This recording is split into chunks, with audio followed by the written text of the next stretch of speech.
قرآن عظیم الشان نے اللہ تعالیٰ کی ذات نے بڑے خوبصورت انداز میں فرمایا کہ بے شک میں اور میرے فرشتے نبی پاک کی ذات پر درود و سلام بھیجتے ہیں۔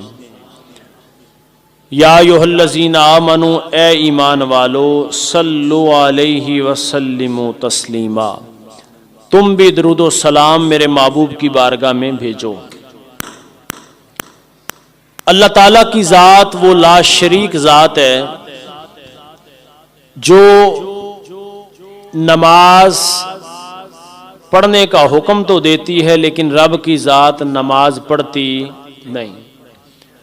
اللہ ہمیں روزے رکھنے کا حکم دیتا ہے لیکن اللہ کی ذات روزہ رکھتی نہیں۔ اسی طرح حج ہے، زکوٰۃ ہے، جہاد ہے۔ اللہ تعالیٰ کی ذات یہ ہمیں تمام کام کرنے کا حکم دیتی ہے، کرنے بھی چاہیے، اس کا حکم ہے، اس کا امر ہے، ہم مسلمان ہیں۔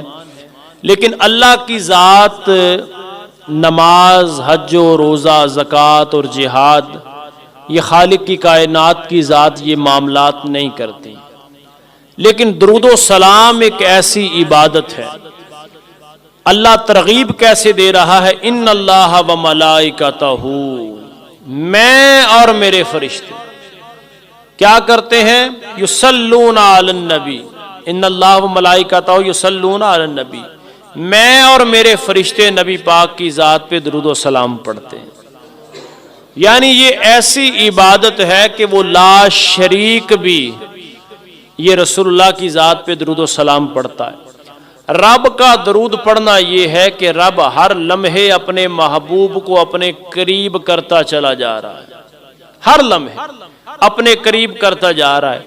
اور میرا اور آپ کا درود پڑھنا یہ ہے کہ جیسے جیسے ہم حضور کی ذات پہ درود پڑھتے چلے جاتے ہیں اللہ تعالی ہمارے گناہوں کو مٹاتا چلا جاتا ہے۔ نبی پاک علیہ الصلوۃ والسلام کی بارگاہ میں حضور کے صحابی حضرت کعب حاضر خدمت ہوئے، عرض کرتے محبوب پاک علیہ الصلوۃ والسلام کی بارگاہ میں، ایک میں یہ ہے کہ حضور نے خود پوچھا، بہرحال حضور کی بارگاہ میں عرض کرتے ہیں کہ آقا آپ کی ذات پہ درود کتنا پڑھوں؟ فرمایا کتنا پڑھتے ہو؟ عرض کرتے محبوبہ میں آپ کی ذات پہ ایک حصہ درود پڑھتا ہوں اور 3 حصے اور وظائف کرتا ہوں۔ میرے محبوب نے فرمایا ٹھیک ہے لیکن اگر بڑھا دو تو یہ تمہارے لیے بہتر ہے، درود پڑھنا بڑھا دو تو تمہارے لیے بہتر ہے۔ عرض کرتے محبوبہ اب میں آدھا حصہ درود پڑھوں گا اور آدھا حصہ اور وظائف پڑھوں گا۔ نبی پاک علیہ السلام نے فرمایا اچھا ہے لیکن اگر بڑھا دو تو تمہارے لیے بہتر ہے۔ پتہ کیا اللہ چلا کہ درود پڑھنے کی ترغیب مدینے والا خود ارشاد فرما رہا ہے۔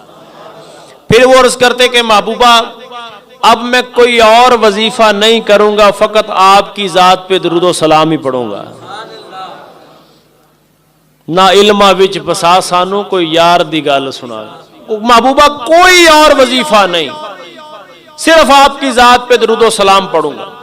تو محبوب پاک علیہ الصلوۃ والسلام نے فرمایا پھر سن لے، تو درود میری ذات پہ پڑھتا جائے گا اللہ تیرے سارے گناہ معاف کرتا چلا جائے گا، اور پھر اللہ تعالیٰ تجھے دعا سے ایسا بے نیاز کر دے گا کہ اللہ تیرا دنیا کے کاموں میں بھی کفیل ہوگا، تیرا حشر میں بھی اللہ کفیل بن جائے گا۔ یعنی مراد کیا؟ تو مجھ پر درود پڑھتا جا، دعا نہ بھی مانگے گا جو تیرے لیے ضروری ہوگا رب تجھے بغیر مانگے ہی عطا کرتا چلا جائے۔